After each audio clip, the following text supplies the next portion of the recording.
Sa video na ito, ituturo ko sa inyo kung paano nga ba palitan ang ating password sa Facebook. Napakadali lang nito gawin, sundin lamang ang steps na ituturo ko sa inyo. Okay? Let's start.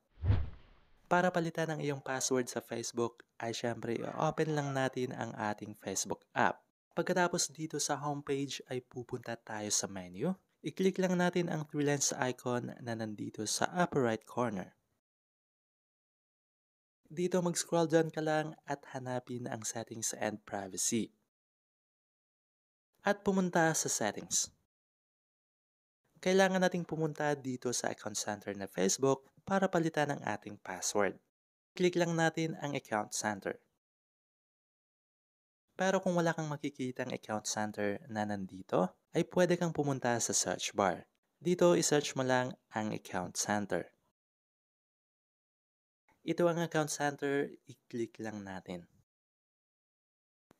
Now, dito pupunta tayo sa password and security. Dito natin makikita ang change password. Ito siya, i-click lang natin. I-click mo lang ang iyong Facebook account. At dito para palitan na ang ating Facebook password, ay kailangan muna nating i-enter ang ating kasalukuyang password. I-type mo lang dito sa current password. Kung nakalimutan mo ang iyong kasalukuyang password, ay may tutorial din tayo kung paano ito i-recover. I-click lamang ang link na nasa itaas o sa description para panoorin ito. Pagkatapos dito sa new password ay dito na natin gagawin ang ating bagong password. Then i-type mo lang ulit ang iyong bagong password.